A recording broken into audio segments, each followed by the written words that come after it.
Сәлеметсіздер, құрметті команда. Қысқаша бүгінгі беріліп жатқан 45% акция жөнінде слайды көрсетіп кетейін деп шештім. Міне кабинетке кіреміз, сосын кейін рекомендуем дегенді басқан кезде міне сіздерге жаңағы міне каталог акция, жаңағы горячий акция, сәле, товар дня деп шығып келеді. Енді мына жаңағы горячий акция, каталог акция, сосын товар дня деген нөм шығып тұрады. Ал енді бізге қазір қажеттісі сәле. Басамыз, қазір ашылады. Міне осындай қандай өнімдер беріліп жатқанға қысқа да шолу жасап кетейін деп шештім. Енді өздеріңізге қысқа да нұсқа таныстырайын. Міне біздің 11 жаңағы ақпанның 11 күні Астана уақытымен таңертең 8-ге дейін жалғасатын 45% жеңілдікпен беріліп тұрған өнімдер барлығы бізде неше беттен тұрады екен? Бір көріп жіберейік, 11 беттен тұрады екен. Соны қысқаша шолу жасап кетейін. Мынау жақында ғана шыққан күндізгі, түнгі, көздің қабағына деген жаңағы пробиотик деген кремдеріңіз. Осыны берген екен. Бұл 660-ты көбейтеміз, 6-5-ке дегенде 4290 теңгеге түсіп тұр. Бағасы 45% жеңілдікпен. Ал мынау керемет 5 түрлі бізде батончик бар. Бәрі ұнатып жатыр. Қолданған кісілердің түгелі ұнатып жатыр. Мынауыңыз керемет екен, қарынды да аштырмайды екен, уақыт таппай тамақтан алмай жүрген кезде тамаша екен деп жатыр. 5 түрдің қазір не жерде бізге 3 түрін беріп тұр екен. Енді оның бағасы 45 дегеніңіз 6-5-ке көбейтіп 293 теңгеге беріп тұр. Бір батончик 293 теңгеге беріп тұр. Міне осыдан сіздер жаңағы алып, түскі уақытта немесе жаңағы балаларыңызды сабаққа жіберетін кезде, үйірмеге жіберетін кезде, немесе өздеріңіз қандай да бір дайындыққа қалатын жағдай шықса, ас су тамақ ішіп үлгере алмай жатсаңыз, осы батончикті жеп су жұтатын болсаңыздар, кәдімгідей қарындарыңыз тоқ болып тоясыздар. Оның үстінен бұл өте емдік қасиетке бай, жаңағы ағзаға ешқандай кер әсерін тигіздіртпейді пайдасынан басқа. Ал мына скрабер, бұл жақында шыққан. Бұны алып қолданған кісілер ұнатып жатыр. Бұл енді бір жағы жаңағы қатты келген, бір жағы майда келген. Сондықтан бұл 201 теңге дегеніңіз, бұның бағасы 1306 теңгеге түсіп тұр екен. Ал енді балалардың жастығы. Балалардың жастығы эко жастық. Кәдімгідей денсаулыққа өте жақсы емдік әсерін тигізетін, баланың ұйқысы қанық болатын, баланың жаңағы мына баста тонус деп неше түрлі деп жаңағы спазма деп жатады. Сондай ауру сырқаудан сақтауға арналған керемет балалардың жастығы болып табылады. Бұл жақында шыққан жастық. Бұның ішінде жаңағы қара құмықтан жасалған. Егер қатты болып жатса, ана замок бар, содан кіте жаңағы ақтып жіберіп, замогын ашасыздар да, сосын жұмсарту керек болып жатса, онда сәл қара құмықты төгіп алып, бір салафанға салып қоюға болады. Кейіннен қосып, тағы да жаңағы салғыңыз келіп жатса, қайта салуға болады. Бұның бағасы 45% жеңілдікпен 4791 теңге болып тұр екен. Ал мынау да жаңа өнім бізде, бізде жаңағы антиживин дегеннің жаңа сериясы шыққан. Бұл енді 483 дегеніңіз 6-5-ке көйткенде 3140 теңге болады екен. Бұл пробиотик, пребиотик дегендеріңіз ішкі құрыс ағзадан проблема болып жатса, яғни запор болып жатса, балада, босанған әйел, жаңа бала емізетін әйелде, үлкен кісілерде, қарт адамдарда, жастарда, кімде жаңағы ішкі құрыс ағзада, микрофлорада өзгеріс кірген болып, мына жаңағы іштің түктері дұрыс өзінің жаңағы қызметін атқара алмай жатса, жаңағы сияқты іш қату процестер болып жатса, қандай да кішкентай баладан бастатып беруге болатын. Ішінде 10 пакетигі бар, сондай өнім болып табылады. Бұның бағасы қазір 45% жеңілдікпен 3140 теңгеге түсіп тұр екен. Ал мынау куркумин. Естеріңізде ма? Пандемия басталған кезде ел дегеніңіз шуылдасып, ойбай, жаңағы куркумин дегенді жаңағы алып жесе деген ойбай, әшен коронавирус болмайды екен деген сияқты әңгіме айтушы еді ғой. Вот соныңыздың бізде капсула түріндегі өзіңізді қартаюдан сақтап, барлық ағзаға қорғаныш ретінде қолданатын өнімді міне капсула түрінде шығарып отыр. Сондықтан бұның бағасы 45% жеңілдікпен 2789 теңге болып тұр екен. Ал витамин Е де бізде бар. Алла сәтіне салып міне керемет жаңағы бізге витаминдарды беріп жатыр. Бұның бағасы 234 тұрыңызды 6-5-ке көбейткенде 1521 теңге. Витамин Е-ні, псориаз болған, темір етке шыққан, экзема шығатын, суыл экзема, құрғақ экзема қайсы болса да шығып, мына терде қандай да бір өзгеріс болса, тер созылып кеткен болса, тыртық болып жатса, қандай да бір жара шығып, бөртпелер шығып, жағдайыңызды қинап жатса, осы витамин Е-ні қолдану арқылы сіздерде іштей тердің проблемасымен күресе аласыздар. Ал мынау енді жаңағы буынға арналған ең соңғы шыққан Артур Эксперт дегендеріңіз осы. Буынға өте жақсы жедел жәрдем ретінде мына жаңағы буынның әрбір буынның сүйектердің арасындағы сұйықтықтарды ақырындап үнемі тұрақты ішіп отырсаңыздар, сусталайтпен бірге сырттай жағып отырсаңыздар майдарын, сонда бұл жаңағы буын сүйектің ауруларын мықты емдеп беретін емдік қасиетке бай. Сондықтан буынның тіндерінің байламы, сіңірілердің байламы, етпен тер жаңағы сүйектің сыртындағы жаңағы байламдар дегендеріңіздің барлығына, одан қалса мына буынның ішіндегі, сүйектің ішіндегі мына сұйықтық қайда жидкость, вот сол азайып кетіп бара жатқан кезде сіздер осы өнімдерді қолдану арқылы, сырттайда жағып қолдану арқылы, Натальяның берген кәдімгідей 3 айдың курс емі бар, буын сүйекке арналған. Соны қолдану арқылы сіздер денсаулықтарыңызды түзете аласыздар. 2854 теңге тұрады екен. 30 капсула бар. Бір айға сіздерге 2 капсула алғанда дұрыс болады. Ал енді ары қарай екінші бетті ашамыз. Міне, Мумио Алтай. Таулы Алтайдың мумиосы қызыл тамырымен беріліп отыр. Бұл енді жаңағы ер азаматтардың мәселелеріне, әйел адамдардың жаңағы мәселелеріне толыққанды емдік әсерін бере отырып, өте жақсы антиоксидант болып табылады.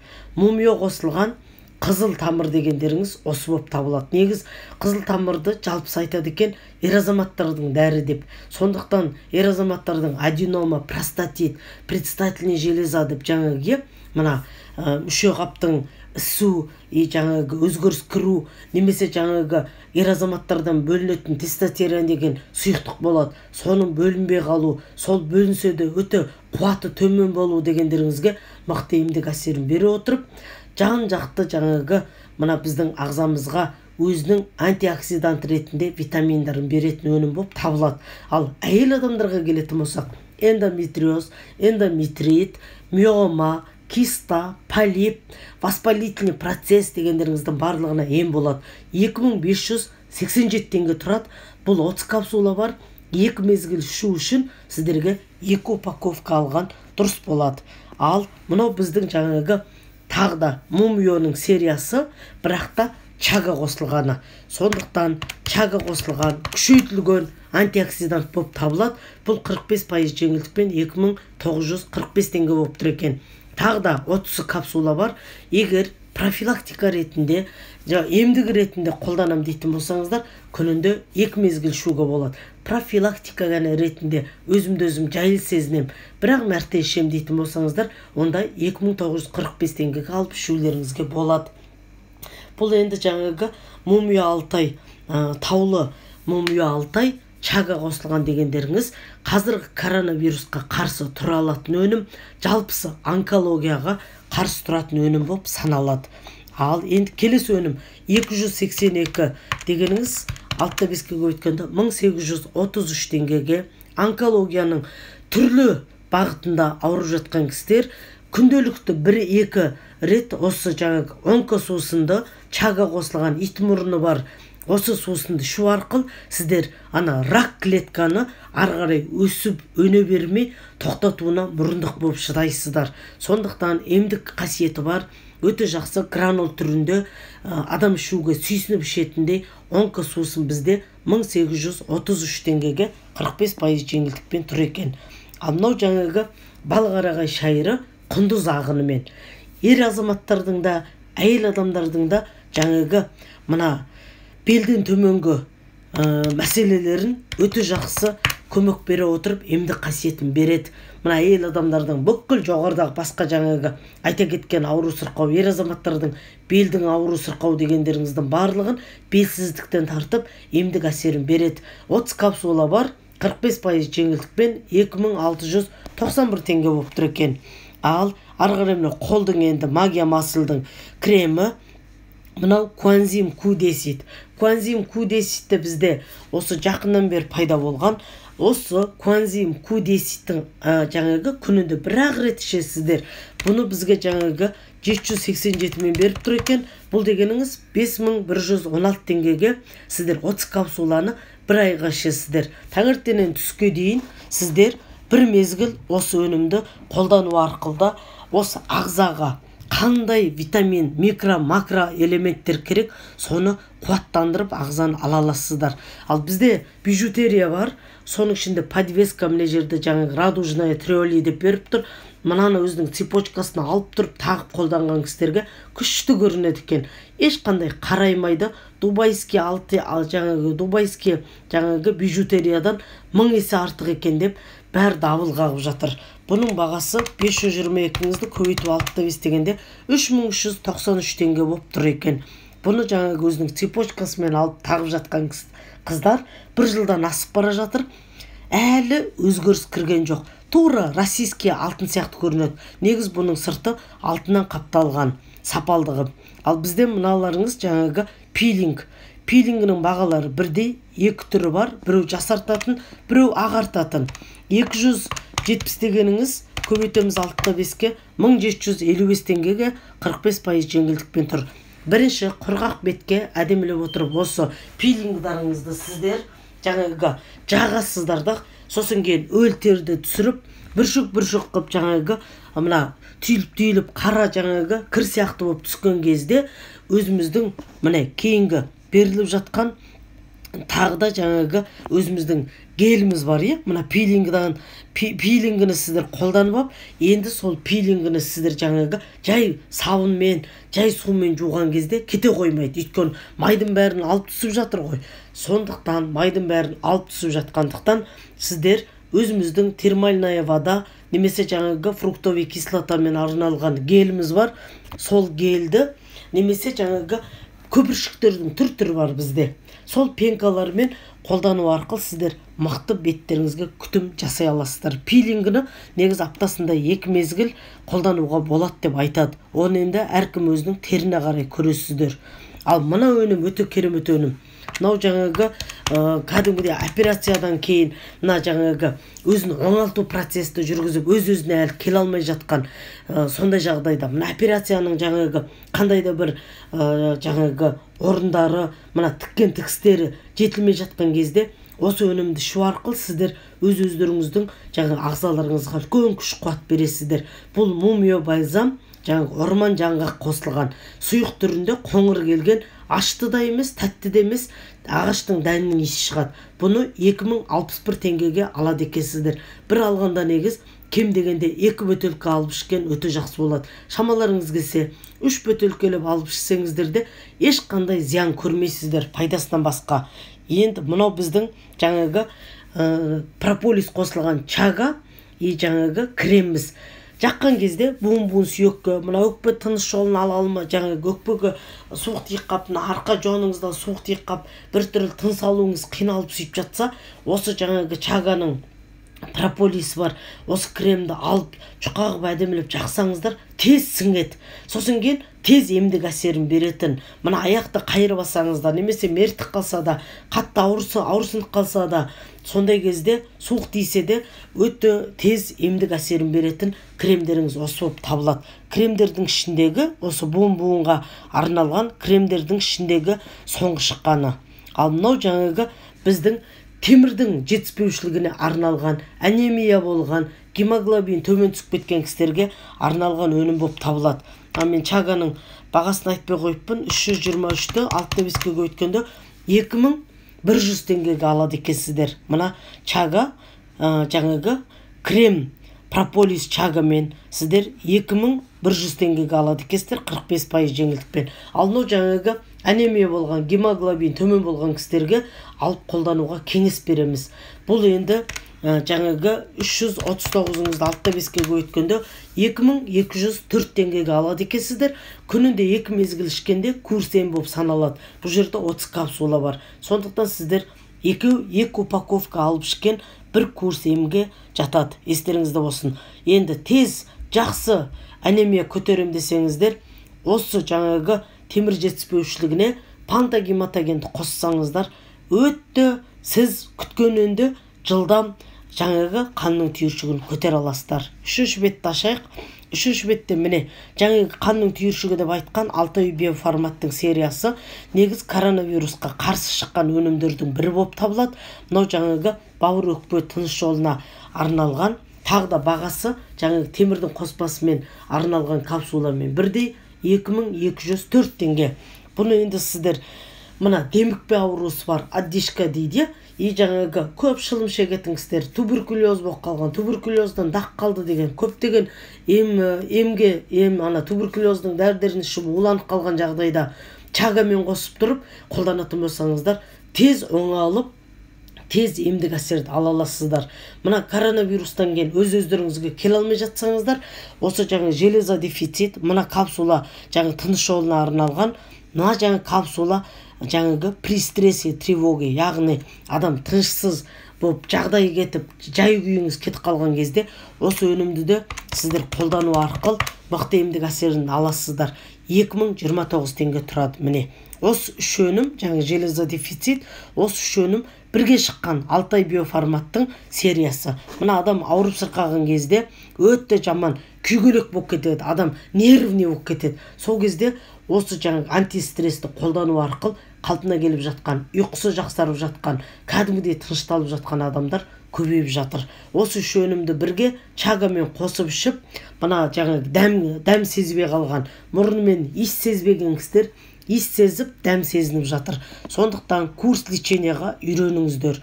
Мынау енді жаңағы маралдың сығындысымен шампундар, су сабындар, мынау жаңағы шунгитпен су сабындар. Енді бұлардың бағасында айта кетейін сіздерге, 291 алтта 5 дегенде 1892 теңге екен. Мына маралдың сығындысы шампуны енді 237-іңізді алтта 5-ке көбейткенде 1541 теңге шунгиттің шампуны екен. Ал мынау жаңа біздің өзіміздің чага кәдімгідей капсула түріндегі. Бұл енді онкологияға қарсы барлық жаңағы ағзаға мықты емдік әсерін беретін, коронавирусқа қарсы тұрып шыдайтын Алтай өңіріндегі кісілер осыны жаңағы шай қып ішкеннің арқасында бүгінгі дүние жүзінде мына дүр сілкіндіріп жатқан пандемияңыз жалғыз өңірде ғана жоқ екен, ол Алтайда екен. Біздің мына жаңағы дәрумендеріміздің шығып жатқан отанында ешқандай вирус жоқ екен. Неге? Себебі осы чаганың жаңағы шөп шайларын ол кісілер күнделікті жаңағы өздерінің шай ретінде қолданады. Соның арқасында ол жақта вирусқа қарсы организм тұрып шыдайды. Мына пандемия, коронавирус, мына қазір шығып жатқан дельтадан кейін омикрон деген түріңіздің барлығы жоқ екен. 2360 теңгеге сіздер 30 капсуланы ала аласыздар. Ал мынау жаңағы гранул, біздің актив гранул, яғни құбырыңыз бітеліп қалып жатса, бітеліп қалған құбырыңызды сіздер жаңағы осының мына кришкасы өзінің мерный ложка болып саналады. 2 гранулды алып, ана жаңағы құбырдың тесігіне салып жібересіздер да, төгіп жібересіздер да, сосын 200 грамм қайнап тұрған суды үстіне құйып келіп жіберген кезде ана бұрқ етіп қайнайды, 30 минут қойып қоясыз. Мына жаңағы шаштың байланған майдың жаңағы мына құбырдың қабаттарына баттасып суды жүргізбей тұрғандарыңыздың барлығын ертіп жіберетін қасиеті бар. Әрине енді бұны жаңағы апаларымыздың 40 жыл болған, анау жаңа совет заманынан келе шыққан қара сковородканы да кәдімгідей жаңа қайнаған суға малып қойып отырып, ағартып тазартып жатқандарды да білесіздер. Сондықтан бұны ыдыс аяқтың да ұзақ уақыт тұрып қалған, кір басып қалған, май басып қалғанына да қолданып жатыр. Әр түрлі жағдайда әйел адамдар эксперимент жасап көріп, мәз болып, риза болып жатыр. Бағасы 1482 теңге екен, 35% жеңілдікпен. Ал мыналарыңыз енді жаңағы иіссу сияқты иісі бар, парфюмный дейді ғой, сондай жаңағы дезодоранттар, ер азаматтардікі. Бұның бағасы сіздерге айта кетейін, 670 теңгеге алады екенсіздер. Менің жолдасым мен ұлым қолданып отыр, ұзақ уақытқа жетеді. Ал мынадыр жаңағы сыворотка біреу жасартатын, біреу жаңағы терең мына ылғалдылықты беріп отырады. Соның арқасында адам қартаймайды. Көрдіңіздер ма? Сондықтан бұл сарысу крем түрінде. Бұны сіздер көздің айналасы, бетке бәріне жағаласыздар. Бұның бағасы сіздерге де айта кетейін. 65-пен көбейтсем 1762 теңгеге аласыздар. Дәл қазір осы түрін менің жолдасым сақал мұртын алғаннан кейін бетіне жағып жүр. Таңертеңде бет қолын шайып жағып жүр. Міне, таңертең кешке 2 мезгіл. Сақалын алғаннан кейін де жаңағы тазарту процестен кейін осы сыворотканы қолданып жүр. Сондықтан өздеріңіз көріңіздер. Иісі де керемет, әдемі. Мына салфетканы біз өзіміз қолданып жатырмыз. Мына жан-жаққа жаңағы шаңды шашпайды. Универсальный средство бар ғой өзіміздегі. Соны кіте суға тамызып жіберіп, сосын шелектегі суға осыны бір әдем сығып алып, жаңағы подоконник, мына терезенің алды жаңағы анау сүртуге тиісті полкалардың шаңын олым сүртіп алғанда разы болады. 1450 теңгеге алады екенсіздер. Ұзақ уақытқа шыдайды. Ал мынау жаңағы антиакне крем баланс дегендеріңіз жас өспірімдердің енді міне жеткі шыққан жеткіншектердің беттеріне жаңа угрей деп міне жаңа безеу солар шыққан кезде сіздер бетті тазарту жаңа процесті жасап, мынаның өзінің лосьоны бар, соны жағып алып барып, сосын кейін осы крем балансты сіздер жаңағы қолданатын болсаңыздар өте жақсы емдік әсерін береді. Мен ұлымның бетін осы креммен жақсартқам. Қазір менің ұлым жаңағы қара ұлудың муцини сериясына көшкен. Өйткені беті тазарды. Мынау 904 теңге тұрады. Ал мынау жаңағы біздің термальная вода, яғни гель умывание, біздің жаңағы пилингімен бетті тазартып болғаннан кейін гель түріндегі қолданатын сабынымыз 150-ге беріп тұр дегеніңіз 975 теңгеге аласыздар. Әжептәуір ұзақ уақытқа жетеді. Биік келген тюбекта. Міне қазір менің ұлымның көшкен сериясы міне осы муцини сериясы мына қара ұлудікі. Мына қазір пенканы жолда ұлым қолданып отыр. Осыны сүйсініп, осыны жақсы көреді. Сондықтан осыны алып беріп отырмын. 2015 теңгеге 45% жеңілдікпен беріп тұр екен. Ал мынау жаңа күндізгі кремінде жағып отыр, ұлым түнгісінде жағып отыр. Сондықтан мына крем 267 дегеніңіз көбейту 65 1736 теңгеге алады екенсіздер 45% жеңілдікпен. Мынаның енді қолдың кремі де бар. Мынау дәл қазір аяқтікі. Бұл 136 дегендеріңіз көбейтем 65-ке 884 теңгеге аласыздар. Бір кісіге әжептәуір ұзақ уақытқа жетеді, жақсы сіздердің тердеріңізді жұмсартып береді. Ал мынау көздің қабағынікі 277 дегеніңіз көбейтем 65 1801 теңгеге аласыздар 45% жеңілдікпен.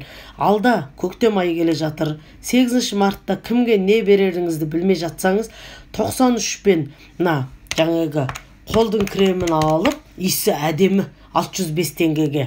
Сосын кейін 138 дегеніңіз 897 теңге. Міне, осы екеуін сіздер қосып, біздегі ана жаңа күшті подарочный коробка бар ғой, соларға салып, міне, подарка жасай аласыздар. Өз жақындарыңызға, бір құрбы құрдастарыңызға, бір сыйлы адамдарға міне, өте иістері әдем келген. Мынау гель для душасы. Енді помада, мынау жаңа біздің маска, тамаша масканың түр-түрі бар. Мынау жаңа қолдың шунгит кремі. Осыны да буын-буынға жай қолына жағып, аяғына жағып жүрген апаларымыз буын-буынымызға да емдік әсерін тигізді деп риза болып жатыр. 117 дегеніңіз міне 761 теңгеге ала аласыздар.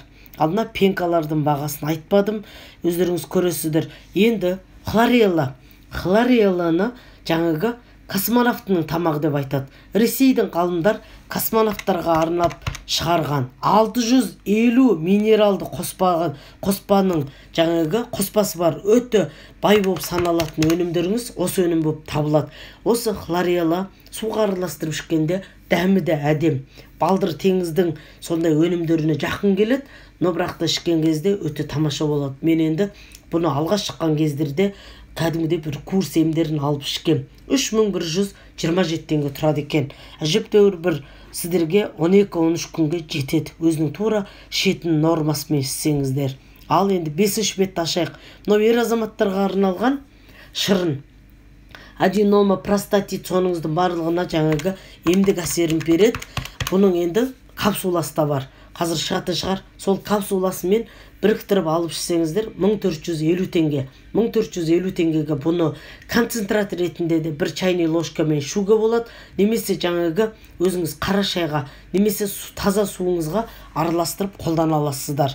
Ал мынау менің енемнің жақсы көретін кремі.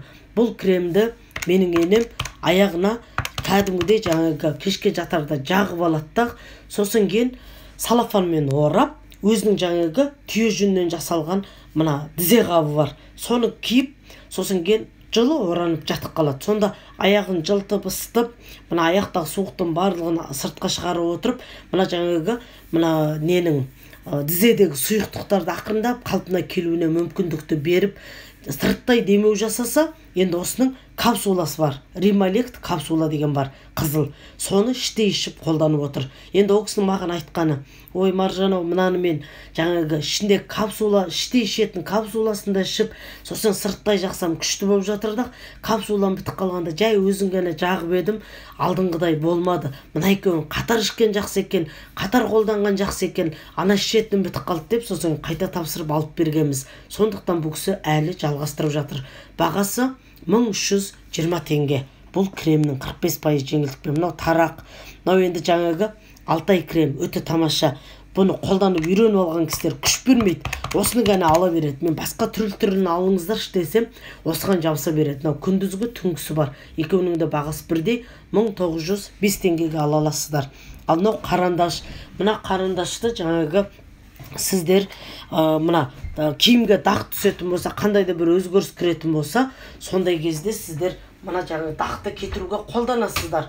Енді өз басым қолданып көрген жоқпын, бірақ та қолданған кісілер жақсы екен, дереу кетіреді екен. Бірақ та ұзақ уақыт тұрып қалғанға қайта-қайта қолданып барып, сосын кейін кетеді екен деп айтып жатыр. 845 теңге тұрады екен. Ал мынау енді жаңағы порошок кондиционер, өте тамаша. Нано технологиямен жасалған соңғы шыққан порошок кондиционеріңіз экзотический микс. Бұның 4 түрі бар. Но экзотический микс, фруктовый фреш, сосын жаңағы прохладный свежесть деген теңіздікі көк түсі бар. Одан кейін жаңағы лаванданыкі бар. Қай-қайсысы да әдем. Егер кіріңіз 2-5 килограммнан аспаса, онда жартысын саласыз. Мына листоктың, мына жапырақтың жартысын салып қолданасыз. Бараманға кірмен бірге салып жібересіз. Ал егер кіріңіз 2-5 килограммнан ас кетсе, бір жапырақты саласыз. Сонда 10-15 рет кір жууға жетеді. Бұның бағасы, сіздерге айта кетейін, бұның бағасы 1450 теңге екен. Ал енді мынау акуланың бізде сериясы, жаңағы шашты маскасы да бар, шаштың жаңағы шампуны бар. Иісі әдемі келеді, шашты жұмсақ қылады, шаштарыңыз жылтыр болады. Осы өнімді жаңағы 2191 теңгеге алады екенсіздер. Шашты маскасын білесіздер ғой, аптасында бір рет ғана сөйтіп қолданбасаңыздар, күнделікті бас жуғанда, шаш жуғанда күнде қолдана бермейсіздер. Аптасында бір рет па 2 рет, немесе 10 күнде жаңағы 2 рет сөйтіп ғана өздеріңіз қолданып подпитка беріп отырасыздар. Ал мынау енді пенка түріндегі бетімізді жаңағы жуатын сабынның мынау көпіршік түрі. Бұның енді жаңағы сезімтал терге арналған, жаңағы құрғақ терге арналған 1489 теңгеге аласыздар. Иісі де әдем, күшті қып жуады. Осы алып қолданып жатқан халықтың барлығы риза бателдің жалпы өнімдеріне. Мынау енді жаңағы бізде фито жаңағы капсулалар бар. Мынау жаңағы противопростудный суыққа арналған, мынау ағзаны жаңағы қалыпты жағдайға келтіруге арналған. Екеуінің бағасы бірдей. Мен сіздерге айта кетейін, 353 2295 теңгеге 45% жеңілдікпен аласыздар. 30 капсула бар.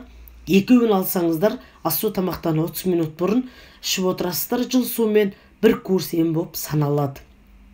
Хлорофилді беріп отыр.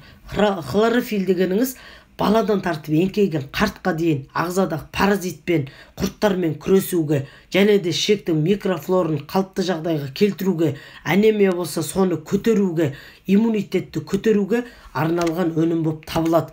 Бұның енді бағасын айта кетейін, 2457 теңгеге аласыздар. Баланың іші өтіп, панос болып жағдай кетіп, немесе жаңағы бала мына ас-су тамаққа тәбеті болмай жағдай кетсе, сразу хлорофилді берсеңіздер күшті боласыздар. Капсула іше алмайтын үлкен қарттарға осы хлорофилді беріп, ағзаны тазартсаңыздар да болады. 2457 теңге. Хитохит. Қазір таңда менің ішіп жатқан Хитохит өнімді де беріпті. 45% жеңілдікпен 2535 теңгеге аласыздар. Бұл Хитохит дегендеріңіз біздің запас энергиямызды сақтай отырып, біздің мына жаңағы артық салмақпен күресуге мүмкіндікті береді. Ағзадағы улы зат керек жоқ, токсин, ауыр металдар барлығын жаңа шлактарды алып шығып тазартады, өзіміздің энергиямызды өзімізге қалдырып, денсаулығымызды мықты қылады. Бар болғаны қоспасы бұның жаңағы құрамында хитозан бар. Сосын кейін бұл жерде жаңа балқарағай шайырдың құндыз ағынмен деген сияқты бұл жерде құндыз ағын бар, хитозан бар. Сосын кейін ара балының шаң тозаны бар. Осындай гәне өнімнен тұрып, қаншама емдік әсерді беруде.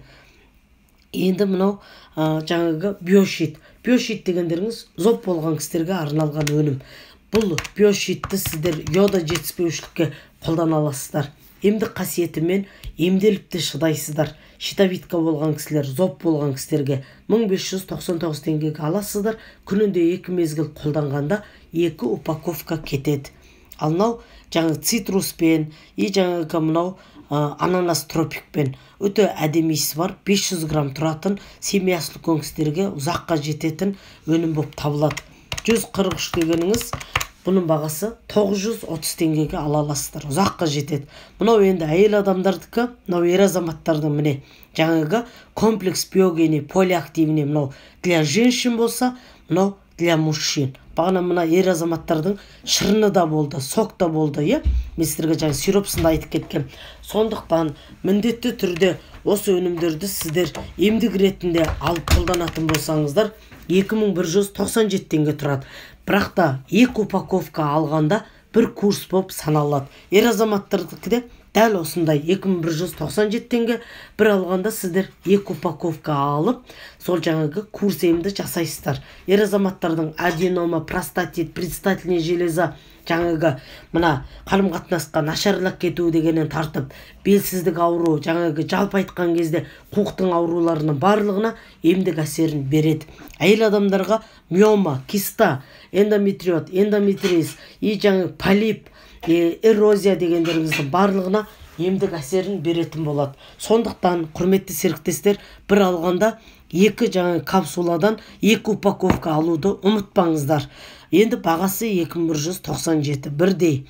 Ал мынау жаңағы универсальный біздің порошогымыз. Біз қазір осы порошоккада үйренгенбіз. Басында сразу айта кетейін.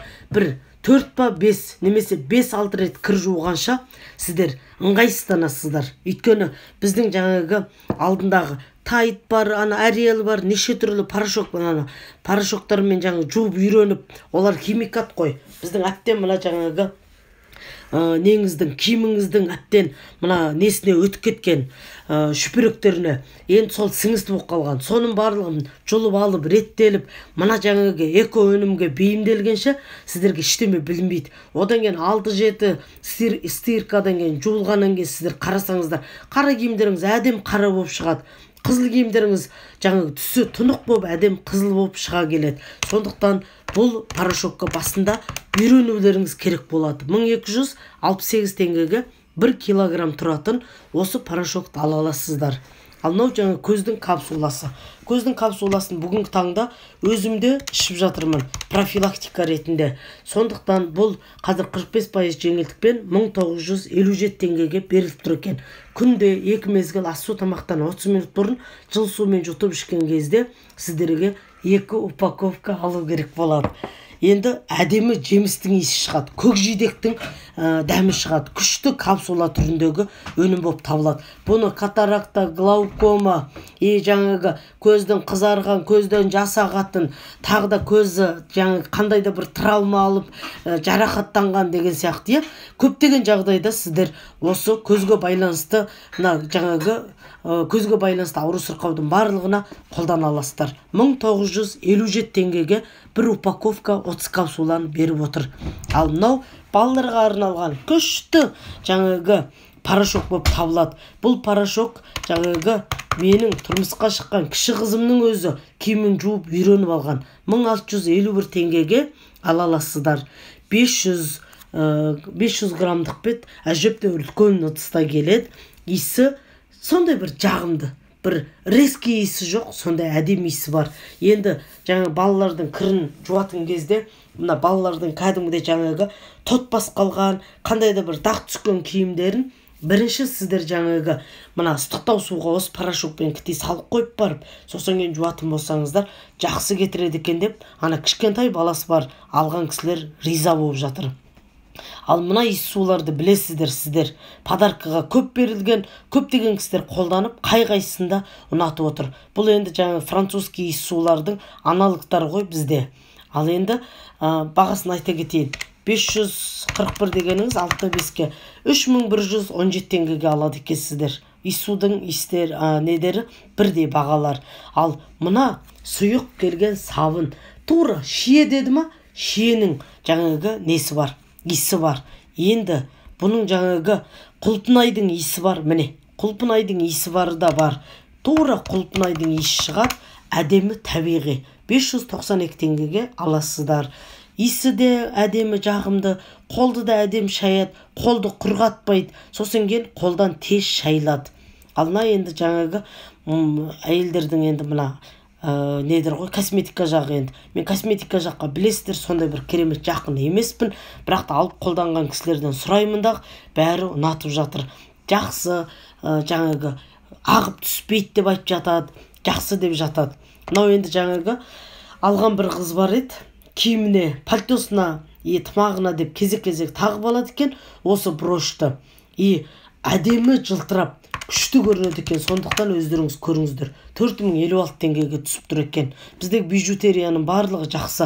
Мынау енді термозащитный спрейді менен жас қыздар көп сұрайды. Бұның бағасы 135. Бұл әгі флойка жасап, қайта-қайта жаңағы мына фен қолданатын, жаңағы өтекті қолданып, шаштарын бүйралайтын қыздарға жаңағы шаштарына қорғаныш болып табылады екен. 878 теңгеге аласыздар. Ұзақ уақытқа жетеді деп айтады. Ал мынау енді крем неге тоқталғым келеді? Жылан майының сериясында бізде жылан майының шампуны бар, жылан майдың маскасы бар. Бізде жаңағы жылан майыңыздың универсальный кремі бар, аяқтың кремі бар, мынау бетпен мойынға арналған кремі, аяқтың кремі деп керемет жаңағы серия өнімдер бар. Терді жұмсақ қылады, күшті. Мен универсальныйды қолданам. Кейде бетіме де жағып алам, жаңағы қол аяғыма да жағып алам, өкшеме де әдейі профилактика ретінде жағып алам. Сондықтан өкшемді кезінде тазартқам, о да шығатын шығар. Сондықтан өкшені тазартып алғаннан кейін енді сақтап, осы жаңағы жылан майының универсальный кремді алып жағып жүрім. Көпке жетеді. 1730 теңге, 1729 теңгеге мына кремді беріп тұр екен. Бет мойынға жағылатын жылан майының. Ал мынау жаңағы ер азаматтарға арналған иіссу. Міне, мынау ер азаматтарға арналған, мынау ер азаматтарға арналған. 488 дегеніңіз 3172 теңгеге беріп тұр. Менің күйеу баламда, ұлымда қолданады. Мынау қыздардікі. Мынау әйел адамдардікі. Мынау міне әйел адамдардікі. Бұлардың бағасы 3582 теңге екен. Ал енді 8-ші бетімізді ашайық. 8-ші бет бізде жаңағы хондрактил актив. Хондрактил актив буын сырқап, қақсап ауырғанда, шаққанда, жаңағы буынның ауру, немесе жаңағы сүйекке өзгеріс кірген, жалпылама айтқанда мына жаңағы мына сүйектеріңізге, мына қызыл асыққа, мына қолдың білезігіне, мына жаңағы шынтақтарыңызға, мына тізеге, мына бел омыртқаға, арқаға, белге, грижаға, бәріне жағуға мықты емдік әсерін беретін өнімдеріңіз болып табылады. Бұны қолданып жатқан апаларым бәрі риза. 1892 теңге тұрады. Әжептәуір уақытқа да жетеді. Таңертең түсте кешке емдік ретінде 3 уақыт қолдануға болады. Ал жай профилактика ретінде болса, немесе өздеріңіз таңертең жұмысқа кетерде, немесе кешке жатарда қолданып отырсаңыздар да болады. 1892 теңге тұрады, 45% жеңілдікпен. Мынау енді геморройға арналған жаңағы проктологический биокрем дегендеріңіз осы болып табылады. 1846 теңгеге беріп тұр. Бұл биокремді тікішектің ішкі жағына қарай әдемілеп отырып, жаңағы айландырып, жағып тастап отырасыздар. Геморройдан отыра алмай қалған, жүре алмай қалған, тұра алмай қалған, сыртқа ақ еті шығып кеткен кісілердің барлығына емдік әсерін жақсы беруде. Тікішекке қарай іш жағына кіргізіп тұрып, айландырып жағасыздар. Сосын кейін купероза беттегі, мына мұрынның айналасындағы тамырланып шығып тұратын тамырлар қайда? Купероза деген. Соған да жағуға болады. Соған жаққан кезде сонда ана қан тамырлардың тамырланып бері қарай қызарып шығып тұрғаны жаймен жаңағы рассасываться дейді ғой. Жаңағы ақырен ары қарай жаңағы өзінің қалпына келе отырып, ана қан тарқап, қан айналым жақсарады екен. Енді бұл өнімді 1846 теңге тұрады. 45% жеңілдікпен геморройдан қиналған кісілер жақсы қолданып, жақсы нәтиже алып отыр. Мен жолдасым профилактика ретінде қолданады. Енді бұл биокрем жалпы енді геморрой туралы айтатын болсақ, геморрой, варикоз, буын сүйектің аурулар ұзақ уақыт емдеуді талап етеді. Сондықтан сіздерге төзім керек. Енді 1-2 рет жағасап, 7 күн жағасап, 1 ай жағасап бола қалмады деп ешқашанда тастақ қоюшы болмаңыздар. Өйткені сіздің ауруыңыз әптен сіңісті болып, әптен жағдайыңызды кетіріп, әптен сіз сол ауруды сезгенше жүріп алғасыз. Сондықтан бұл аурулар созылмалы болып кеткен аурулар. Созылмалы ауруды төзімділікпен жылдап емдеу арқылы жеңіп шығасыздар. Жақсы геморройдан нәтиже алып жатқан адамдарымыз өте көп. Менің жолдасым қанақ кеткен геморройдан, 25 жыл болған геморройдан айығып отыр. Сонда да 3-4 айда 1 рет профилактика жасап жүрміз. Ал енді мынау жаңағы бальзам. Мынаның енді шампуны да бар. Бұл құлпынайдың қоспасымен, қызыл бұрыштың қоспасымен жасалған бальзам, бұның шампуны да бар. Бұны да иісі бұрқыраған әдемі 793 теңге тұрады. Бір басында алып, кішкене ғана бір сабындап жуып жіберіп, бір шайып алып, одан кейін тағы да бір кішкене алып, жаңағы көпіршітсеңіз, жақсы көбік болып, жақсы жаңағы жуылады. Енді мынау болғанда магия масылдың жаңағы бастың сүйек, бастың жаңағы құшқа теріне жақсы емдік витаминдарды беретін сондай шампун болып табылады. Бұл шампундарыңыздың бағасы 1021 теңге. Ал мынау жаңағы атақты хит болып жатқан қазіргі маска, яғни бетіңізге жаққан кезде көбік сияқты болып бері қарай жаңағы көпіршіп шығу арқылы теріңіздің тесік-тесік порындағы, тесігіндегі тердің жаңағы ұстақ қалған шлак, токсин, улы заттарды сыртқа алып шығарады. Бұның бағасы 1495 теңге. Мынау енді климакстан қиналып жүрген әйелдер болса, осы жаңа норма климаксты қолдана аласыздар. Кезінде менде жаңа біресе сыйғап, біресе суыйғап, біресе ашулана қап, жаңағы біресе жаңа терле қап, теріңізге кіти жел тие қалса бітті, құрсып тырсып, жағдайыңыз кетіп, сөйтіп жағдайыңыз кетіп жатса, онда сіз климакс, сізде климакс деген сөз. Климакс болған кезде осы жаңа тамшыны сіздер жаңағы 100 грамм суға 10 тамшыны тамызып ішіп отыратын болсаңыздар, жақсы емдік әсерін аласыздар. Бұны енді климаксқа қарсы өнім деп аталады. 2204 теңгеге алады екенсіздер. Енді бұны жаңа бір ішкеннен кейін жақсылап тұрып курс емді климаксқа арналып, жаңа поливитамин жаңа әйелдердің соның барлығын бірге ішетін болсаңыздар, сосын кейін өздеріңіз жаңағы мына біздің недер бар, свечалары бар, соларды да қолданып курс ем жасасаңыздар болады. Натальяның берген климаксқа қарсы курс еміміз де бар. Алтай биоцельді берді, гельмент капсты беріп отыр, өте керемет өнімдерді беріп отыр. Енді 588 дегеніңіз міне 3822 теңгеге лимфа капсты да ала аласыз. Міне Алтай биоцельді ала аласыздар. Алтай биоцель құрттан, паразиттан ағзаны жалпы тазартып болғаннан кейін қалыпты жағдайға келтірем деген адамдарға жаңағы қолдануға керемет. Ағзаның ішкі құрылысы, жаңағы ағзаларды, микрофлораны, ас қорыту процесті, мына шектің, аш шек, тоқ шек, 12 шек жаңағы қызметтерін жақсартам десеңіздер, мына жаңағы Алтай биоцельді ішуге болады. Алтай биоцель жаңағы адамның анемиясында гемоглобинді көтере алатын қасиеті бар. Сондықтан тазарту процестен кейін Алтай биоцельді ішкен кісілер паразиттің қайта болмауына мүмкіндікті туғыздыртпай мықты емдік әсерін береді. Ал мынау жаңағы біздің гельминт капс. Гельминт капс дегендеріңіз 3 сатылы. Бұл гельминт капстың бағасы 45% жеңілдікпен 3647 теңге болып тұр. Бұл енді 20 күнге жетеді. 3 түрлі капсула бар. Бірінші, таңертең біз жасыл капсуланы қолданамыз. Неге? Жасыл капсуланы таңертең уақытта біздің ағзамыздың белсенді қызметін атқарып жатқан кезде, сонда ішетін болсақ, бұл қанға барып, асқазанға түсіп, еріп, қанға барады да қанымыз арқылы мына таңертең уақытта қызметін жақсы атқарып жатқан меридиан точкамен ең активный қызмет атқарып жатқан ағзаның ішіндегі жаңағы оларды активный болып тұрған ана паразиттармен күресіп, соларды зақымдап өлтіреді, сөйтіп тазартады. Ал түсте түсі жоқ. Мына суретке қарасаңыздар, үстіндегі тұрған бежевый ақшыл түсі бар цветті ішеміз.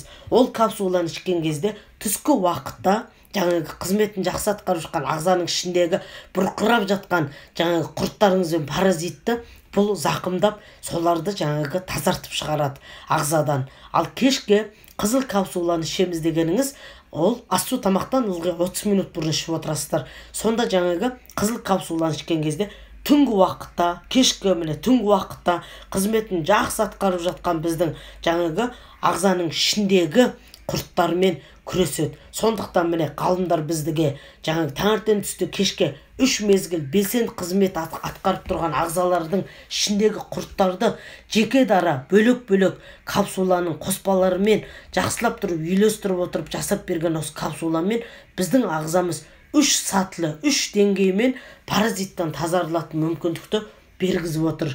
Басымызды иеміз. Енді бұның бағасы 3647 теңге болады. Енді бір упаковка 20 күнге жетеді. Жоқ, қайталап жақсылап ішем десеңіздер, екеуін алып, үшеуін алып ішсеңіздер де, ол енді өзіңіздің ағзаңызда қаншалықты паразитқа толы болды, соған байланысты болады. Бұны 3 жастан бастап бала деп айтады. Біз 3 жастан емес, жасқа толмаған балаларға дейін беріп, жаңа капсуланы ашып, балаларға былай бересіздер. Балаларға жасыл капсуланы ашып, таңертең жартысын, кешке жартысын бересіздер. Сонымен бүгін бітті ма? Енді ертең түсі жоқ капсуланы жаңағы жартысын таңертең, жартысын кешке ас-су тамақтан 30 минут бұрын жаңағы жылы сумен жұтқызып ішкізе саласыздар. Іше салады. Біздің жиендеріміз ішкен солай. Одан кейін ана қызылды кешке ас-су тамақтан 30 минут бұрын ашып жіберіп, жартысын менің қызым жылылау суға араластырып жұтқыза салатын. Сөйтіп сіздер таңертең кешке 2 мезгіл бере аласыздар. Үлкен кісіге таңертең жасылды, түсте түсі жоқты, ақшыл келгенді, кешке қызылды болса, балаға керісінше жасылды бөліп таңертең кешке 1 күн, анау түсі жоқ ақшылды ертеңінде бөліп таңертең кешке 1 капсуланы береміз. Одан кейін 3-ші күнінде жаңағы қызыл түсі бар капсуланы бөліп, оны да таңертең кешке береміз. Одан кейін қайта 4-ші күннен бастап жасыл капсуланы бөліп, жартысын таңертең, жартысын кешке беріп отырамыз. Бағасы 3647 теңге. Ал лимфа капсымызды беріп отыр. Бұның бағасы жаңағы біздің Алтай биоцельмен бірдей 3822 теңгеге ала аласыздар. Сіздердің сумаларыңыз 3000 жаңағы рубльге жетсе, ескерте кетейін, 19500 теңгеге сумаларыңыз жетсе, лимфа капсты сіздер сыйлыққа ала аласыздар. 45% жеңілдікпен заказ беріп отырасыздар. Еще сума 19500 теңгеге 3000 рубльді 6-да 5-ке көбейтіңіз. 19500-ге жетсе, лимфа капстарыңыз сыйлыққа келетінді ұмытпаңыздар. Ал енді лимфа капсы енді тағы да бір айта кетейін. Қою қанымызды сұйылтып, сапасыз қанымызды сапалды болдырып, қан тамырдың ішіндегі жаңағы қан тамырдың ішкі қабаттарын май басып ұстап тұрған майды ыдыратып жібереді да, қан тамырды босатып күшті қылып береді. Сонда біздің жаңағы сапалды қанымыз 12 мүшемізге дұрыс ашылған, бітеу емес, қабырғасы босаған, әдемі қан тамырдың ішімен 12 мүшеге айланған кезде біздің әрбір ағзамыздағы жасушалар сапалды қанмен қоректенеді, яғни тамақтанады. Сапалды қанмен қоректеніп тамақтанған жаңа клеткалар өзінің күш қуатын алған кезде, өл клетканың орны босақ қалған кезде, сау клеткадан сау клетка туып, ана жаңағы ауру рак клетканың бәрін жаңа тазартып тастайды да, сау клеткаңыздан сау клетка туып, ана клеткалардың орнын толтырады. Сөйтіп біздің ағзамыз 100% табиғи жолмен емдік әсерді алатыны сол болып табылады. Енді мынау жаңағы 40 жастан жоғарғы адамдарға умная капсула, ақылды капсула деп аталады. Бұл ақылды капсуланы сіздер екі түсі бар. Таңертең ана қызыл мен кіте сұр болып тұрғанды ішесіздер, ас-су тамақтан 30 минут бұрын, кешке тамақтан 30 минут бұрын мына балық майын ішесіздер. Бұл жаңағы ағзаның мына өзге әйел адамның, мысал жаңағы мына арықтайым деген кісілердің, 40 жастан жоғарғы адамдардың мына физиология жағынан гормонның бұзылған, зат алмасу процесінің бұзылған, майды ыдырату процесінің бұзылған, мына көміртек оттегінің жаңағы мына щелочно-кислотный баланс дейді, мына жаңағы қышқыл баланстарының бұзылып кетуі, мына тұз бен судың жаңағы солевой водный баланс дейді, тұз бен судың балансының бұзылып кеткен деген сияқты, майдың ыдырап еруі баланс бұзылып кетті дегендеріңіздің барлығына қарсы тұрып, емдік әсерді бере отырып, біздің денсаулығымызды жақсарта отырып, иммунитетімізді, міне зат алмасу процесін қалпына келтіре отырып, біздің жаңағы гормональный фонды қалпына келтіре отырып, жаңағы денсаулығымызды жақсарта отырып, иммунитетті көтере отырып, біздің ағзамыздағы артық салмақпен күресетін сондай ақылды капсула қылып ғалымдар жасап қойған. Бұның бағасы 2490 теңге. Күнінде 2 мезгіл ішесіздер. Енді бұл тарақ, мынау клетчатканы беріпті. Клетчаткада бізде керемет запор болған кісілер, яғни бала болсын, үлкен кісі болсын, мына қиық атып жатса, яғни шық атып, дұрыстап ауыр дәретке отыра алмай жағдайлар кетіп жатса, мына клетчатка 7 сар, 7 қаракөк осындай пакетикта құрғақ ұнтақ бар. Соны сіздер 100 грамм ыстықтау суға салып араластырасыздар да, жаңағы ас-су тамақтан бұрын сарды ішіп аласыздар. Жаңағы кешкі әбден жақтарда көк түсі бардағы жаңағы ұнтақты 100 грамм суға араластырып ішіп аласыздар. Сонда сіздердің ішектеріңіздің қызметін жақсартып, тазартып беріп, сіздердің жаңағы запор болып тұрған, яғни іш қатып тұрған, іштің жаңағы газ шығып тұрған, жаңағы іштің ісік құсап тұрған, ісік сияқты болып тұрған, мына жаңағы уақытылы ауыр дәретке отыра алмай тұрған ішектің бұзылу процестерінің барлығын дұрыстап береді. Бұның бағасы енді бізде жаңағы 45%-пен 3036 теңге болып тұр екен. Ал 9-шы бетке көшейік. 9-шы бетте тональный крем дейді, енді жақсы деп айтып жатады, енді өзім жақсы білмеймін, қолданып көрген жақпын. Маска пленканы жақсы көріп қолданам, аптасында бір рет, 10 күнде бір рет қолданып жүрмін. Тамаша. Бірақ та бұны жұқа қып жақпаңыздар. Жұқа қып жақсаңыздар деп, кепкенінген деп, астынан сыдырып деп аласыз ғой, шешіп, сол кезде дұрыс алынбайды. Сондықтан әдемілеп, аямай дұрыстап, қалыңдау қып жағыңыздар. Сол кезде беттеріңіздің терін тазартып, күшті жұмсақ болады. Бұны қолданбас бұрын білесіздер, масканы қолданбас бұрын біз қандай процедура жасаймыз?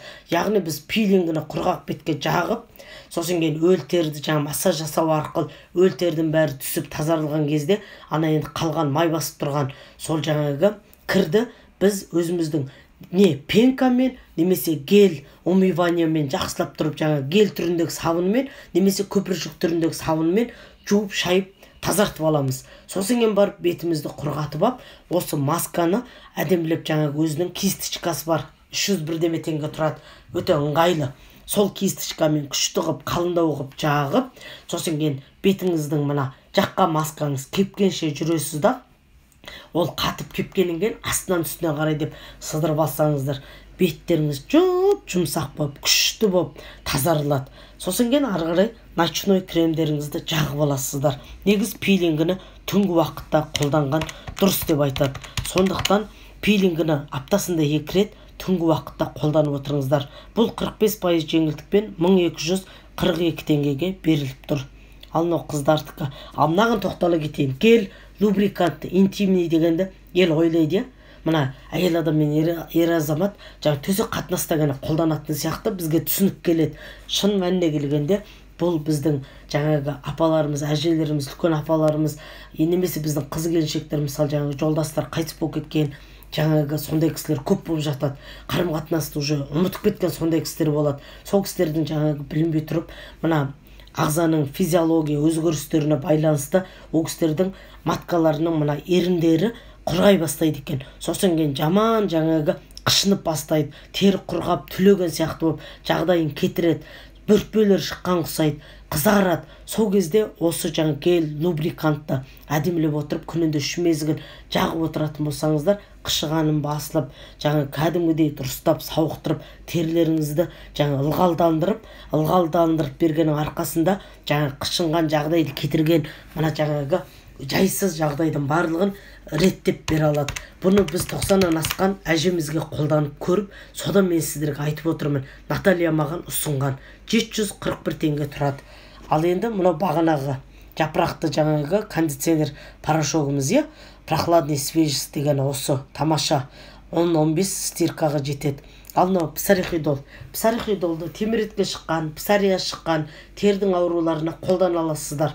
Экземаға да қолдана аласыздар. Экзема 2 түрлі болады. Сулы экзема, құрғақ экзема деп. Сондықтан осының барлығына сіздер дұрыстап қолданасыздар. Біраз псарияздан жақсарған балалар ата-анасын тыңдамай, есікті сасық екен, анау екен, мынау екен деп, кәдімгідей жаңағы таңертеңгі уақытта жақпай, түскі уақытта жақпай, тек қана кешкі уақытта ғана жатарда жағып қолданса да өте көп нәтиже беріп жатыр. Негіз тура псориаз деген нәрсе бұл негіз вирустан болады. Сондықтан ағзаны жаңағы құрттардан, паразиттан тазарта отырып, осы псарихидолды терге жағып отырып, сол жаңағы терге жаққанның арқасында сіздер жаңағы тердің ауруларынан құтыласыздар. Псориаз, теміретке дегендерден. Мынау енді бағасы 1554 теңге екен. Ал мынау жаңағы биостикер. Мына биостикердің бізде 3 түрі бар. Буын-буын сүйегіңіз қақсап, жағдайыңызды кетіріп, өз-өзіңізге жаңағы келе алмай, жай таппай, бір сондай жағдайлар болады ғой. Сол кезде сіздер осы биостикерлардың жаңағы 3 түрі бар. Соны жаңағы 228 теңгеге беріп тұр екен. Алып тағатын болсаңыздар, кәдімгідей 6 сағат тұрған кезде, 8 сағат жабысып тұрған кезде, қақсап тұрған буын-буын сүйектеріңізді күшті қылады. Ал мынау биостикер. Мен өзім қолданып таяқ қалдым.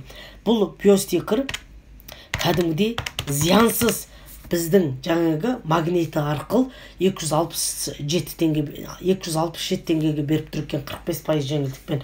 Бұны кіндіктің не үстіне, не астына, не кіндіктің оң жағына, не сол жағына деп сіздер ішке жабыстырып қойған кезде ештемеге бөгет жасамайды, өзінің емдік әсерін жасап, мына тердің жаңағы адамға күш қуат бере отырып, жаңағы аппетитті, мына бір кәмпит жеп бастап қойсаңыз, тәтті нәрсе қайта-қайта жегіңіз келуді қойғызады. Тәбетке деген жаңағы тәбетіңізді азайтады, яғни бет алды жаңағы тойғаныңызды білмей ішіп жеуді тоқтатқызады. Сөйтіп күш қуат беріп отырып, мынау тердің қабатындағы майдың ыдырауына емдік әсерін береді. Осындай арықтауға арналған зиянсыз биостикер 10 дегендеріңіз осы болып табылады. Мынау енді жаңа варикозға, қан тамырдың проблемаларына жаңағы қолдана аласыздар. Бірақ та тек қана варикоз адам ғана қолданып қоймай, табаныңыз қызып, күні бойы аяқта тұрып жұмыс жасап кеп шаршап кетсеңіздер, жаңағы аяқтарыңызды мына бұшық еттеріне, сосын жаңағы табаныңызға жағатын болсаңыздар, аяқтың жаңа қызып, жағдай кетіп, бір соғ нәрсеге аяғыңызды басқыңыз кеп, жағдайыңыз кетіп тұрса, мынау салқын тартқызып, күшті қылады. 1190 теңге тұрады екен, 45% жеңілдікпен. Мынау жаңағы дезодорант, табиғи түріндегі, спрей түріндегі, бұның астында тас бар, кристалл бар. Сол жаңағы кристалдың үстіне су құясыздар да, сосын жақсылап шайқап алып, одан кейін мына төстің асты терілей берсе, мына целлюлит болған кісілердің мына жаңа салбырап тұрған тердің асты, немесе қолтықтарыңыз, жұмсақ терілейтін терілеріңіз, баланың чабына да, мысалы жаңағы баланың мойны пысып кетіп жатса, соның барлығына сіздер шашып қолдана аласыздар. Егер шашатыны дұрыс спрей шашпай қалса, онда ішіндегі жаңағы жолақ қайда, шлангы, соны жақсылап деп қарап қысатын болсаңыздар, сол жерге кристалл тастар ұсақ-ұсақ болып еріп келе жатқанда тұрып дұрыс шашқызбай қалады. Сондықтан соны мұқият байқаңыздар. Енді бұның бағасы жаңағы 858 теңгеге түсіп тұр екен. Мынау енді драже тонизирующий деген адамға күш қуат беретін, адамды жаңағы сергек қылдыратын, жалпақтау үлкендірек келген витамин. Бұл витаминді сіздер ішу арқылы өз-өздеріңізге сергектік сыйлайсыздар. Жаңағы ағзаға жетіспеушілік витаминдарға да қанық боласыздар. 2041 теңге тұрады, 30 драже бар. Енді 10-шы бетті ашайын. Мынау тістің жаңағы пастасы, щеткасы бәрін қолданып жатырмыз. Щетканың түр-түрі бар. Мынау жаңағы 84 дегеніңіз енді 546 теңгеге тұр. Баланың да щеткаларының түр-түрі бар. Жаңағы тіс пастаның да түр-түрі бар. Қай-қайсында қолданып, қай-қайсында ұнатып жатырмыз. Сондықтан көріңіздер. Мынау енді қарандаш дейді, кисточка дейді.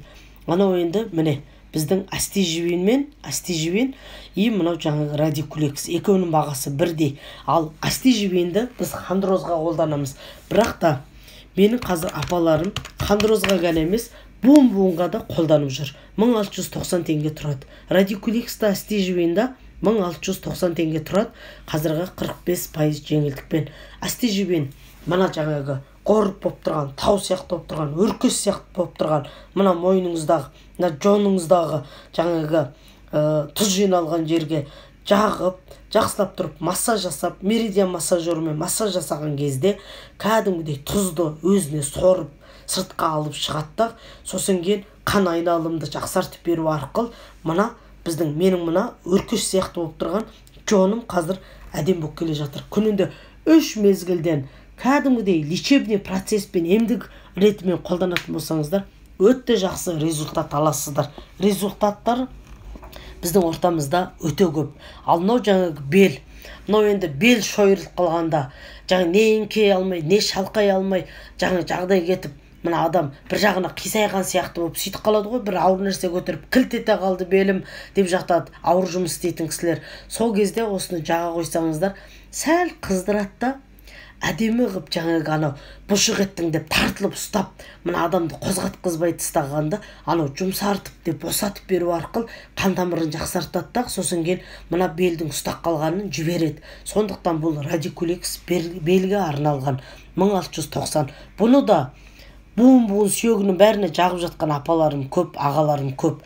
Мизароллер бұл дегеніңіз енді косметикалық үйде қолдануға арналған, мына жаңағы тақырбас кісілердің шашы өсуге арналған, мына беттегі тыртық дейді ғой, шрам дейді ғой, тыртық, қандай да бір дақ қалып, немесе жаңағы тесік болып, сөйтіп бет неровно, жаңағы текс емес болып қалған жағдайда, осы мизароллерді балықарағай шайырды майын жағып, немесе жаңағы бетке мына біздің неше түрлі кремдер бар ғой, міне пробиотиктің крем шықты, Magic 3000 деген жаңағы коэнзим Q10-тің мысал кремі шықты. Тағы да жаңағы неше түрлі кремдеріміз бар, сол сыворотка кремдерді жағып ап, сол жаңағы бетінде тесік-тесігі бар, дағы бар кісілер болса, сол кісілер жаңағы осы мизароллермен тұрақты, дұрыс, күнінде өзінің 2-3 мезгілінде төзімділікпен, сабырлықпен жаңағы массажын жасап отыратын болса, онда жаңағы тыртық кетеді. Ал бір жасап, бір қойып, бір істеп, бір қойып жүрсеңіздер, онда ұзаққа созылады процедура. Ал енді жаңағы тақырбас кісілер мына жаңағы пантомен масло, эфирменді шашқа, мына шаш өспеген тақыр жерге жағып жүріп, сол жерге де осы мизароллермен әдемі қатты баспай, жеңіл массаж жасап отырса, сонда шаш өседі екен. 5103 теңгеге 45% жеңілдікпен беріп отыр. Мынау енді жаңағы тістің жіптері ғой, тіс тазартатын. Жақсы екен. Кәдімгідей жаңағы берік екен. Сондықтан алып қолдансаңыздар болады. Мынау енді пемзалар, жаңағы пилкалар, мынау жаңағы гаймориттің пилкаларды кейбір кісілер сұрақ қылып жатады. Бағасын айта кетейінші. 670 теңгеге алады екенсіздер. Ал мынаны 192 6-5 дегенде 1248 теңгеге алады екенсіздер 45% жеңілдікпен. Ал мынау пластир 5, нөмір 5 дегеніңіз күндізгі тұмау сырқаудың кезінде, бас ауырған кезде, гайморит болған кезде 13 штугын алып ап, мұрынның үстіне жабыстырып отырсаңыздар, шөптің иісі бар, жаңағы мұрынға жабыстырғанда жаңағы тез түсіп қалмайтын, пластирі жақсы ұстайтын, емді қасиеті бар жаңағы өнім болып табылады. Бұның түңгісі көк түсі бар. Бұның енді бағасы 36 дегеніңіз 234 теңгеге түсіп тұр.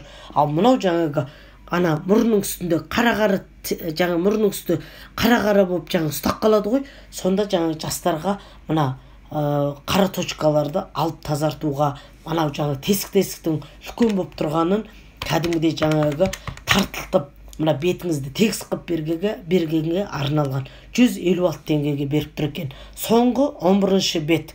Мынау жаңағы профессиональный пилинг размері любой адамға келеді. 37-36 размер бар адам болса да, 46 размер киетін менің ұлым сияқты алпауыт балалар болса да, осы ненің пилингінің размері сіздерге келеді. Осы носкидің ішінде настойка бар, шөптің құрамынан жасалған сұйықтық бар. Енді сіздер аяқтарыңызды әдемілеп отырып жуасыздар да, құрғатып аласыздар да, сосын кейін осы жаңағы байпақты киесіздер. Кигенде өкшеге әдемілеп келтіріңіздер. Алдың жағы бос болса бос бола берсін, өкшеңізге дұрыс келсін. Өйткені бүкіл проблема өкшеде ғой. Сондықтан өкшеңізге ана жаңағы настойкасы мен ана ішіндегі шөп шаланы бар еміңіз жақсы тиіп жақсы болатын болсын. Сөйтіп өзінің скотчтайтын жері бар, сонымен жақсылап дұрыстап киіп алып скотчтаңыздар да 2 сағат будильникке қойып, сырттан өзіңіз бір жұқа нәскиіңізді киіп алып, сосын кейін 2 сағат жүріп жұмыс жасасаңыз да болады, отырып жаңағы жұмысыңызды жасасаңыз да болады, немесе анау жаңағы жатып алып, өзіңіз бір соткаңызды қарап, немесе бір журнал газетіңізді, каталогыңызды қарап жатсаңыздар да болады. 2 сағаттан кейін будильник шырылдаған кезде шешіп аласыздар, бір-ақ рет киіледі, оны қойып қайта кимей қойыңыздар, оны көргенбіз, оның эффекті болмайды. Бір-ақ рет дұрыстап киіңіздер да тастаңыздар. Сосын кейін 2 сағаттан кейін шешіп алып, аяқтарыңызда біздің турмалин мен жаңағы бамбуктың сабыны болса, сонымен жуып тастаңыздар. Олар жоқ болса, басқа біздің жаңағы гель для душамен болса да жуып шайыңыздар да болды.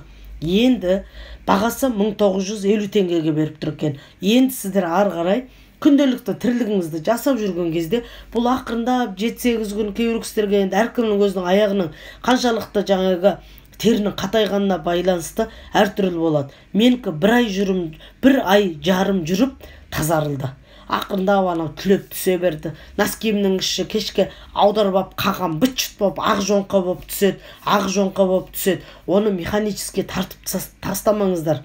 Оны жаңағы теріңіз деп түлеп түсіп босап деп тартып жүрсеңіз шіркін әшейін алынатын сияқты болып тұрса, оны жұлып алмаңыз. Өйткені ар жақтан свежий, әдемі күшті жаңа тері шығып кеп жатыр ғой. Сіз жұлып алып тастаған кезде соны зақымдап тастайсыз. Сондықтан жұлып алуға болмайды. Өзі ақырындап түлеп отырып түседі. Менікі бір ай жарым жүріп түлеп түсіп тазарылған. Қазір өкшем тап-таза баланыкі сияқты майда келген. Соған мен жаңағы змейный универсальный кремді жағып отырмын. Жаңағы өзім профилактика ретінде. Міне бағасы 1950 екен. Ал мынау енді спонж. Мына жаңағы средства гигиенические для унитазовты алып қолданып көрген жоқпын. Мәрзия қолданып отырғанда есімді резко еске қалдым да, что-то бір түрлі ұнатпай қалдым да, қайта осыны алып қолданғым келмей қалды. Бірақ та қолданған қыздар күшті налет тастарды алып түседі, әдем күшті қып жуат деп айтады. Сондықтан бұның бағасы өздеріңіз көресіздер, 1079 теңге екен. Өздеріңіз алып көріңіздер. Мен пока көрген жоқпын. Мен жаңа крем пастамен жуасылам унитазымның ішін, немесе мен универсальный чистящий средством бар. Соны жаңа губкаға жағып жүріп әдемілеп сонымен жуып алам. Сондықтан мен бұны алып қолданбадым. 1079 теңге тұрады екен. Ал мынау балалардың шампуны. Балалардың шампуны әдемі терді, бастың жаңа шашын жұмсартып, терін жаңа жұмсартып, тазартып береді. Сосын кейін мына шаштың жаңағы жуғаннан кейін тарағанын жеңіл қылып береді. Ешқандай балаға зиянсыз. Сондықтан бұның бағасы 158 екен. 1027 теңге болып тұр екен. Міне осындай 11 беттен тұратын өнімдерді Бател бізге 45% жеңілдікпен бүгін 9-нан бастап 11-і Астана уақытымен таңертең 8-де аяқталатын қып беріп отыр екен. Ем болсын, шипа болсын.